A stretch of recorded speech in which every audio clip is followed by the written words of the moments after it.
অন্যতায় ভুগলে চলবে না। আমি পরিষ্কার ভাষায় বলি, 190 বছরের সংগ্রামের পর সেই 1831 সালের বালাকোটের রণাঙ্গনের শাহাদাত, 1847 সালের সিপাহী বিদ্রোহের রক্ত, সামিনী রণাঙ্গনের জিহাদের রক্ত, অসংখ্য অগণিত তিতুমিরের পাশের কিল্লা, ফকির মজনু সাহেবের সংগ্রাম, হাজী শরীয়তুল্লাহর আন্দোলন সংগ্রাম, এই সব কিছুর পর 1947 সালে যখন ব্রিটিশ বিতাড়িত হয়েছিল, তখন তো মীমাংসা হয়েছে, ভাগাভাগি হয়েছে। একটা ভাগ ভারত হয়েছে, আর একটা ভাগ ইন্ডিপেন্ডেন্ট স্টেটস। মুসলমানদের সংখ্যাগরিষ্ঠ মেজরিটি মুসলমান যেই এলাকাগুলোতে বসবাস করে, সেই এলাকাগুলোতে মুসলমানদের জন্য আলাদা রাষ্ট্র হবে। লাহোর প্রস্তাবে বাংলাদেশের অবিসংবাদিত রাজনৈতিক নেতা শেরে বাংলাকে ফজলুল হকের প্রস্তাবনায় সেটা পাস হয়েছে। যদিও সেখানে দ্বিমত, সেখানে একটা পরবর্তী ঘটনা যেটা ঘটেছে যে আলাদা আলাদা রাষ্ট্র হওয়ার কথা, পশ্চিম পাকিস্তানের সাথে পূর্ব পাকিস্তানকে জুড়ে দিয়ে একটা রাষ্ট্র হওয়ার কথা না, ভিন্ন ভিন্ন যদি দুটি রাষ্ট্র হতো তাহলে 71-এ পশ্চিম পাকিস্তানদের বিরুদ্ধে আমাদেরকে লড়াই করে 24 বছর সংগ্রামের মধ্য দিয়ে বাংলাদেশ অর্জন করা লাগতো না। লাহোর প্রস্তাব পাশ হলে 47 সালে বাংলাদেশ হতো। তো লাহোর প্রস্তাব যদি পরিপূর্ণভাবে বাস্তবায়িত হতো, সেখানে যদি মেকানিজম না করা হতো, সেখানে যদি কাটাছেড়া না করা হতো, 47 সালে আমরা বাংলাদেশ পেতাম। এবং সেই বাংলাদেশ হতো এর ভিত্তিতে যে সংখ্যাগরিষ্ঠ মুসলমানদের দেশ, এদেশে রাষ্ট্র ব্যবস্থা ইসলাম বিজয়ী আদর্শ রূপে প্রতিষ্ঠিত হবে। এখানকার সংবিধান হবে আল কোরআন, এখানে আইন চলবে আল্লাহর। আল্লাহর আইন চললে, তাওহীদবাদী রাষ্ট্র গঠিত হলে অন্য কোন ধর্মাবলম্বীদের তো বিন্দু মাত্র শঙ্কিত হওয়ার কোন কারণ নাই। আগস্ট বিপ্লবে আমরা দৃষ্টান্ত স্থাপন করেছে আমাদের ছাত্র জনতা, যে দৃশ্যগুলো আমাদের হৃদয়কে আপ্লুত করেছে। আমরা দেখেছি এক একটা জায়গায় বাংলাদেশের বিভিন্ন শহরের রাজপথগুলোতে একই সাথে ইউনিভার্সিটির ছাত্ররা এসেছে, কলেজ স্কুল থেকে ছাত্ররা এসেছে, আলিয়া মাদ্রাসার ছাত্ররা নেমেছে, কওমি মাদ্রাসার ছাত্ররা হাতে হাত রেখে। শেখ হাসিনার সবচেয়ে বড় ষড়যন্ত্র ছিল বিভাজনের রাজনীতি করা, সেই রাজনীতিকে তারা ব্যর্থ প্রমাণ করে দিয়েছে বাংলাদেশের ছাত্র জনতা। সমস্ত বিভাজনকে তারা ভুলে গিয়ে হাতে হাত রেখে টেকনাফ থেকে তেতুলিয়ায় তারা সারিবদ্ধ হয়ে দাঁড়িয়েছিল, এবং এখানেই শেখ হাসিনা পরাস্ত হয়েছে। সেখানে তারা রাজপথে আন্দোলন করেছে, সংগ্রাম করেছে, বুলেট বিদ্ধ হয়ে লুটিয়ে পড়েছে রাজপথে।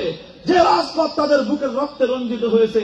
নামাজের সময় হওয়ার সঙ্গে সঙ্গে আমাদের এই ছাত্ররা, বিপ্লবীরা রাজপথে দাঁড়িয়ে আল্লাহু আকবারের আযানের ধ্বনিতে বাংলার আকাশ মুখরিত করে যে কোনো একজন ইমাম হয়ে বাকি সকল ছাত্ররা তার পিছনে সারিবদ্ধভাবে কাতারে দাঁড়িয়ে যেই রাজপথকে তারা রক্ত দিয়ে ধৌত করেছে, সে রাজপথকে যায় নামাজ বানিয়ে আল্লাহর দরবারে সিজদায় লুটিয়ে পড়েছে।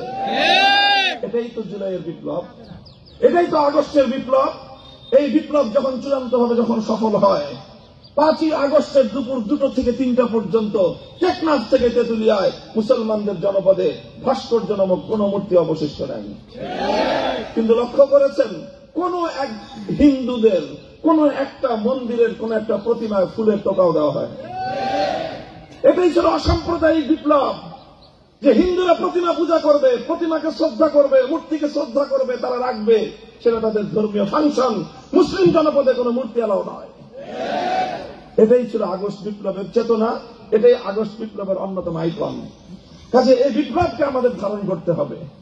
এবং আমি যে আহ্বান নিয়ে আপনাদের কাছে এসেছি সেটা হলো, জাতি প্রস্তুত, গোটা দেশের ইয়াং জেনারেশন একটি ইসলামী সমাজ গড়বার জন্য তারা নিজেদেরকে শুধুমাত্র দেখতে প্রস্তুত নয়, বরং তারা সেজন্য নিজেদেরকে প্রেস করতে, সর্বোচ্চ ত্যাগ এবং কোরবানি স্বীকার করতে তারা প্রস্তুত। তবে এই জনশক্তি অগোচর, অসংগঠিত। আপনারা যারা বিভিন্ন বিশ্ববিদ্যালয়ে পড়াশোনা করছেন, এবং এক্ষেত্রে আমি বলবো অবশ্যই বাংলাদেশে একটি মাত্র পাবলিক বিশ্ববিদ্যালয় যার কপাল জুড়ে ইসলাম রয়েছে, যার নাম হলো ইসলামী বিশ্ববিদ্যালয়। কাজেই সেই ইসলামী বিশ্ববিদ্যালয় যদি ইসলামকে বিজয়ী করবার ক্ষেত্রে ভূমিকা রাখতে না পারে, নাম পাল্টে ফেলেন। আপনাদের নামের সার্থকতা তো রক্ষা পাবে না। এই জন্য আমি আপনাদের কাছে বিশেষভাবে আহ্বান জানাবো। আমরা আগেও বলেছি যে এই যে আমাদের যে সংগঠনগুলো, এইগুলো এক একটা প্রতিষ্ঠান, প্রত্যেকটা প্রতিষ্ঠানকে জুড়ে আমরা একটি অভিন্ন লক্ষ্য, একটি আদর্শ বিজয়ের জন্য ইসলামকে রাষ্ট্রীয়ভাবে প্রতিষ্ঠিত করে জাতি ধর্ম বর্ণ নির্বিশেষে প্রত্যেকটি সম্প্রদায়ের প্রাপ্য অধিকার যথাযথভাবে নিশ্চিত করার জন্য, যার যার অধিকার তার ঘরে প্রতিষ্ঠিত করার জন্য, পৌঁছে দেওয়ার জন্য আমরা একটি সমাজ বিপ্লব করতে চাই। সেই সমাজ বিপ্লব হবে ইসলামের বিপ্লব। ইসলামী বিশ্ববিদ্যালয়কে নিয়ে সর্বশেষ আমার কথা হলো, অনেকগুলো কথা এসেছে, সেক্ষেত্রে আমিও এর সাথে অত্যন্ত বলিষ্ঠভাবে একমত পোষণ করছি যে এটি শুধু বিশ্ববিদ্যালয় না, এটি ইসলামী বিশ্ববিদ্যালয়। মেডিকেল বিশ্ববিদ্যালয়ে সেখানে যেমনি ভাবে মেডিকেল সায়েন্সের প্রাধান্য পুরোটাই থাকে, বুয়েট ইঞ্জিনিয়ারিং ইউনিভার্সিটিতে টপ টু বটম পুরোটাই ইঞ্জিনিয়ারিং শিক্ষা থাকে, অন্যান্য জেনারেল বিশ্ববিদ্যালয়গুলোতে সেখানে ইসলামের প্রাধান্য আমরা তো দেখছি না, বা এই মুহূর্তে আমরা দাবিও করছি না। কিন্তু অবশ্যই ইসলামী বিশ্ববিদ্যালয় এর আগাগোড়া সব জায়গায় ইসলামকে ধারণ করা চাই। যদি ইসলামকে ধারণ না করা যায় তাহলে ইসলামী বিশ্ববিদ্যালয় নামের সার্থকতা থাকে না। এই জন্য এখানে প্রশাসনিক ব্যক্তিবর্গ রয়েছেন, রাষ্ট্রীয় পলিসি এবং সিদ্ধান্তের বিষয় রয়েছে।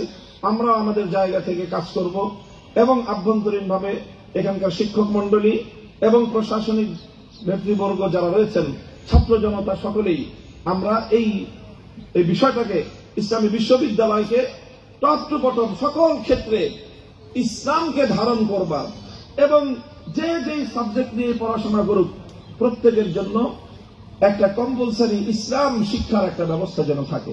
একজন শিক্ষার্থী ইসলামী বিশ্ববিদ্যালয় থেকে গ্রাজুয়েশন কমপ্লিট করার পর, মাস্টার্স কমপ্লিট করার পরে এমন যেন না হয় যে বাংলাদেশের অন্য সব পাবলিক বিশ্ববিদ্যালয়ের যারা অ্যালামনাই বা যারা এখানে অন্যান্য বিশ্ববিদ্যালয়ের গ্রাজুয়েটরা যেই পর্যায়ে ইসলাম সম্পর্কে অনভিজ্ঞ থাকে, অজ্ঞ থাকে, ইসলামী বিশ্ববিদ্যালয়ের গ্রাজুয়েটরাও যদি সেই ব্যাপারে অজ্ঞই থেকে গেল, তাহলে এটা ইসলামী বিশ্ববিদ্যালয় হওয়ার সার্থকতা দেখা যায় না। এই বিষয়টুকু আমার পক্ষ থেকে ইসলামী বিশ্ববিদ্যালয় কর্তৃপক্ষের কাছে অনুরোধ থাকলো।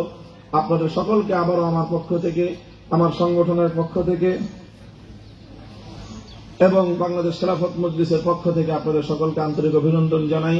খুব সংক্ষিপ্ত সময়ের আয়োজনে আপনারা যেভাবে বিপুলভাবে সাড়া দিয়েছেন, সুন্দরভাবে আমাদের এখানে উপস্থিত হয়ে আমাদের বক্তব্য শুনেছেন, সময় দিয়েছেন, এজন্য আমার পক্ষ থেকে আবার আপনাদেরকে আন্তরিক অভিনন্দন এবং শুকরিয়া জ্ঞাপন করে আমার বক্তব্য শেষ করছি।